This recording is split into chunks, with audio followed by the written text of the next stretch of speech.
The Lagos State government says it has empowered over 65,000 women through the Women Affairs and Poverty Alleviation Scheme. The state governor, Babajide Sanwo-Olu, made this comment at the 2022 Women Affairs and Poverty Alleviation Program held at the Lagos Continental Hotel, Victoria Island, Lagos. Take a look. It's the 2022 Women Affairs Poverty Alleviation Program in Lagos State. Talking about the body of permanent secretaries here present. Lagos State Executive Council members and other dignitaries converged on the Lagos Continental Hotel, Victoria Island, to celebrate those they described as emerging total women. Mr. Babajide Sanwo-Olu, the governor. Governor Babajide Sanwo-Olu arrives at the venue to support women in the state. I cannot hear your applause. The commissioner in charge of Women Affairs set the tone for the event by explaining that women empowerment remains pertinent for the achievement of United Nations 2030 Agenda on Sustainable Development Goals. Women play a pivotal role to achieve epochal significant financial statuses that would certainly boost the economy, along with the diverse roles in shaping the society across social, economic, and political level. It has been said that the empowerment of women is central to all initiatives in order to achieve sustainable economic, social, and environmental development. The World Bank observed that over 2 decades ago, the poverty in the developing country is on the rise, and this has not significantly abated up to date, especially in Nigeria. In fact, millions of people, especially women, across the country endure lives of abject poverty.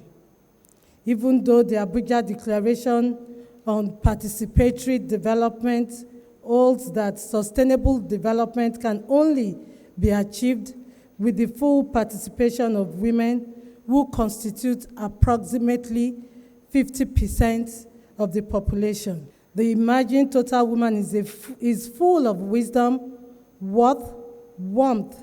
She's a builder and elevator of others.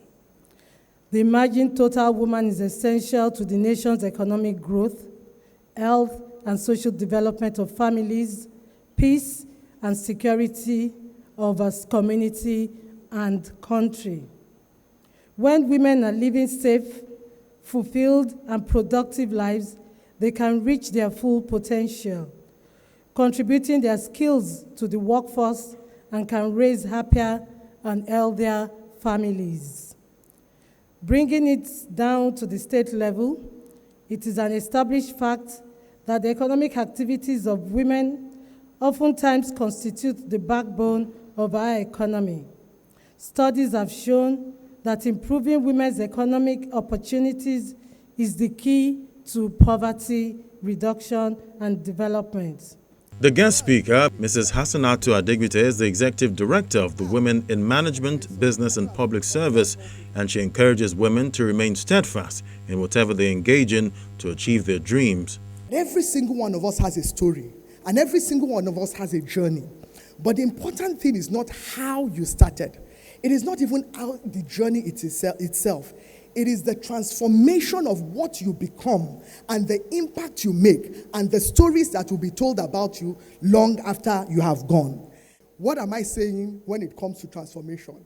When you are rejected, when you get to a stage that where you thought would be the comfort zone is the place that you are thrown away, don't stay there and be moping.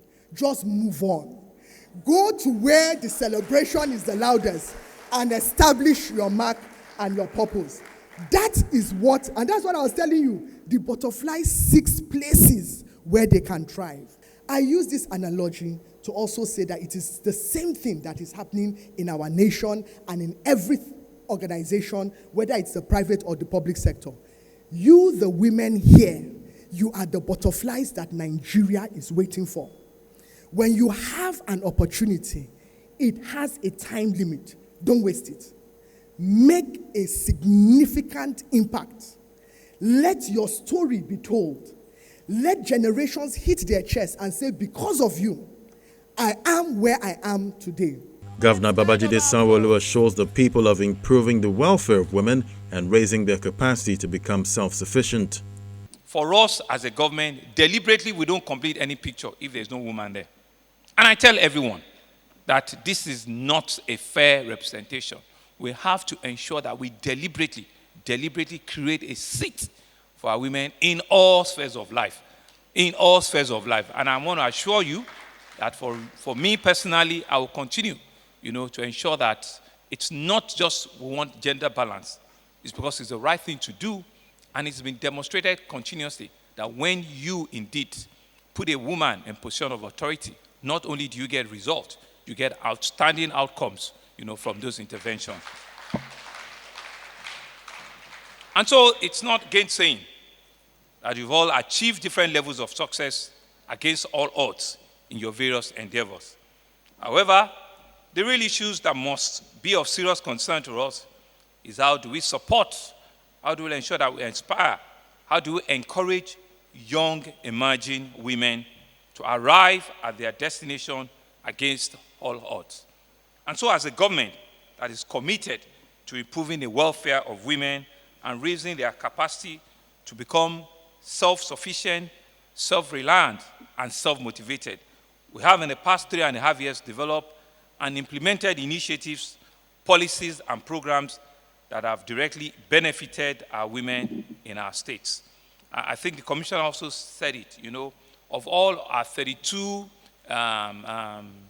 centers that we have, vocational and training centers, we know clearly that about 80 to 85% of people that graduate out of them are women. And we don't owe any apology. That's what we want. That's how we want to encourage them. That's how we want to empower them. Because we also know that once you empower, a woman, it's a whole family that you're actually empowering. It's a whole series of, of future generators, future leaders that are inspired. Because through them and with them, we know that the future will be bright for our kids. And so we see these initiatives that cuts across skills acquisition in relevant vocations, financial support, especially through Lagos State Employment Trust Fund and the Ministry of Poverty Alleviation, WAPA and Poverty Alleviation, the second Ministry of Wealth Creation, where is Arobieke? Where Ms. Arobieke is also very, very passionate in all of the grants that we give out. 60 to 65% of them, we deliberately ensure that, are women. They're not just vulnerable, they're people that we need to specially take care of. And that's what we're doing. And the word of assurance for those waiting to benefit from the State Empowerment Program. What we try to do is to use the Social Register of Lagos State Government, which is also approved by the World Bank, to select the vulnerable and indigent Lagosians who qualify to benefit from our empowerment programs. And then we go to communities. Some are on the islands, like Ilashe, Irede, and communities like that across the sea, where they feel neglected. We try to go to such communities to look for women who need government intervention. And then we have trained several categories of women, ranging from people living with disability, people living with sickle cell anemia, HIV patients, retired civil servants, women organizations, faith-based organizations. We've dealt with several categories of people. Lagos State has zero tolerance for idleness. There are great opportunities out there. I want to urge women in Lagos State to afford themselves those opportunities. We have 19 skills acquisition centers where women, youth, men, anybody living in Lagos State can walk into and learn a skill. The duration ranges from 6 months to 12 months. And we have a 4-week short-term skills training. And all of these trainings are free of charge. So far, over 65,000 women have been empowered since the administration of Governor Sanwo-Olu, and the state government promises to do more for the people of the state.